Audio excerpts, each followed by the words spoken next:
19 तारीख की बात है। मेरा परिवार विदेश गया हुआ था, उसको लेने के लिए मैं रेलवे वहाँ पे गया था एयरपोर्ट। और वहाँ से जब मैं आया तो ट्रेन में जब मैं बैठा तो 2 यात्री पहले से बैठे हुए थे। उनसे मैंने आग्रह किया, क्योंकि सीटें हमारी अलग अलग थी, तो उन्होंने उसको मना कर दिया। उसके बाद हमने जो सीटें थी उन्हीं में बच्चों को बैठा दिया, पत्नी बच्चे। और उसके बाद मैं बाहर निकल गया बात करने के लिए कि शायद टीटी से मैं रिक्वेस्ट करूंगा किसी से, तो शायद हमारा कहीं और अरेंजमेंट हो जाए, क्योंकि ये लोगों ने नाश्ता नहीं किया था, भूखे थे, इन लोगों को भोजन करना था और ट्रेन स्टार्ट होने में लगभग आधा घंटा शेष था। लेकिन मैं जब फ़ोन पे बात कर रहा था, जिसके आजकल तो एकदम पूरे मार्केट में, मीडिया में पूरे फुटेज भी आ गए हैं, तो मैं फ़ोन पे बात कर रहा था तो एक 52 नंबर पर जो यात्री बैठे थे वो बार बार सीट पे बैठ के कुछ बोल रहे थे और फिर उसके बाद एकदम बाहर बहुत तेज़ी से आए और मेरे से एकदम उलझ गए, एकदम मेरे ऊपर हमलावर हो गए।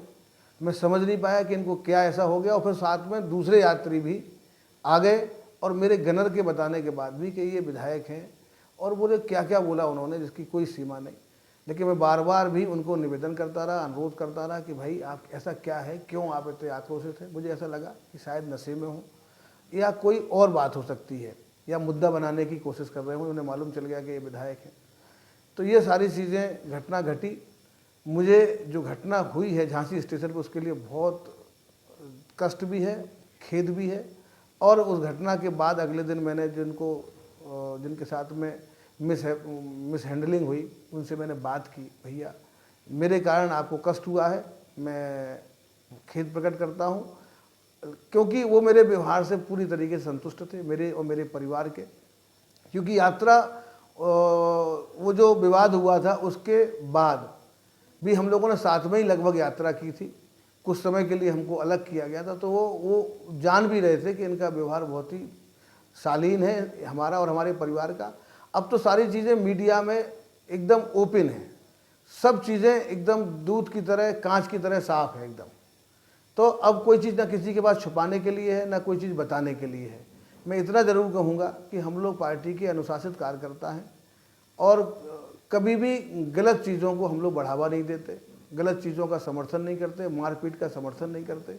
ये पार्टी दीनदयाल जी, श्यामा प्रसाद मुखर्जी जी से प्रारंभ होकर और अटल जी और आदरणीय मोदी जी की ये पार्टी है।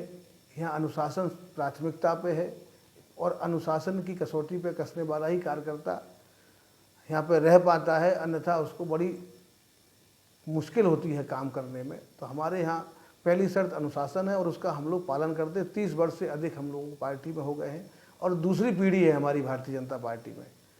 तो ये सारी बातें हैं, लेकिन दुखद है। और लेकिन मेरा पक्ष बिल्कुल भी नहीं दिखाया गया, मेरा पक्ष ना सुना गया।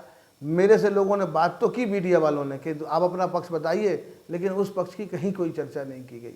लेकिन आज स्वतः ही सारी चीज़ें अपने आप ही मीडिया में भी आ गई हैं और समाज के बीच में भी सारी चीज़ें आ गई हैं।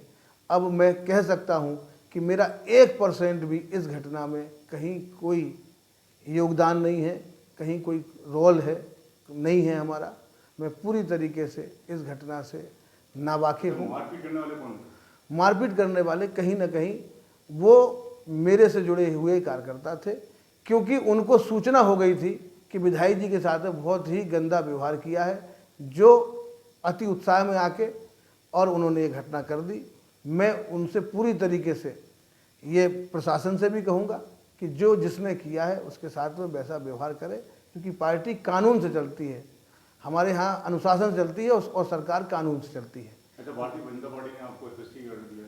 वो मैं आभारी हूँ आदरणीय अध्यक्ष जी का, कि पार्टी के सभी वरिष्ठ नेताओं का, कि उन्होंने मेरा पक्ष जानने का प्रयास किया, मेरा पक्ष जानने की कोशिश की, और मैं अब अपनी सारी बातें उनके पास रख पाऊँगा। जो भ्रम है, जो मेरे प्रति एक नकारात्मक माहौल बनाया गया, उसके जवाब में भी मैं अपनी बात रखने में सफल रहूँगा। किसने बनाया नकारात्मक? ये मीडिया ने बनाया, मीडिया के लोगों ने बनाया, विपक्ष ने बनाया। कांग्रेस मुद्दा विहीन है, समाजवादी पार्टी मुद्दा विहीन है, छोटी छोटी बातों को वह बड़ी बात बनाने की कोशिश करते हैं, और उनके समय बड़ी बड़ी घटनाएं हुई उनको बड़े सामान्य रूप से देखते थे।